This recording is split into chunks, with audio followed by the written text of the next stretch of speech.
गांव का एक छोटा सा लड़का जिसे लोग अक्सर सपनों का पागल कहते थे। उसका नाम था अर्जुन।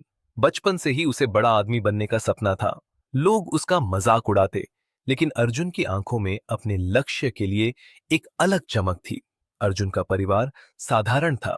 उसके पिता एक किसान और मां गृहिणी थी। पढ़ाई के लिए जरूरी साधन भी नहीं थे, लेकिन अर्जुन का सपना था कि वह शहर जाकर इंजीनियर बने और अपने गांव का नाम रोशन करे। जब बच्चे खेलकूद में व्यस्त रहते, अर्जुन किताबों में डूबा रहता। गांव के लोग उससे कहते, अरे बेटा, इतना क्यों पढ़ता है, किस्मत से बड़ा आदमी नहीं बना जाता। लेकिन अर्जुन हमेशा मुस्कुराता और कहता, मेरी किस्मत मेरे हाथों में है। अर्जुन ने रात दिन मेहनत शुरू कर दी।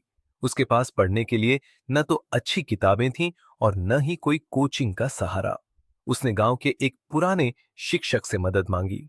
शिक्षक ने कहा, तुम्हारी मेहनत तुम्हारे सपनों को पूरा करेगी, बस कभी हार मत मानना। अर्जुन रोज सुबह 4 बजे उठता, खेत में काम करता और फिर पढ़ाई में जुट जाता। उसकी मुझी मां कभी कभी कहती, बेटा थोड़ा आराम कर ले। लेकिन अर्जुन का जवाब हमेशा एक ही होता, मां, मैं आराम करूंगा जब मेरा सपना पूरा होगा। अर्जुन ने अपनी मेहनत से बोर्ड परीक्षा में टॉप किया।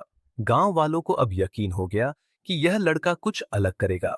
उसने शहर जाकर इंजीनियरिंग के एंट्रेंस एग्जाम की तैयारी शुरू की। वहां उसके सामने और भी बड़ी चुनौतियां थीं।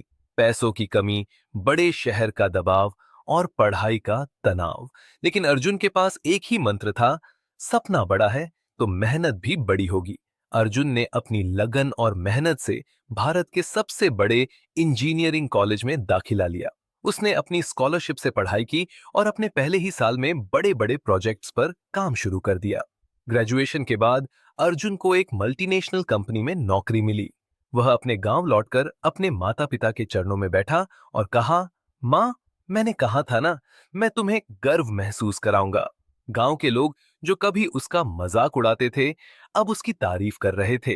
अर्जुन ने अपने गांव के बच्चों के लिए एक स्कूल बनवाया ताकि कोई और बच्चा अपने सपनों के लिए संघर्ष न करे।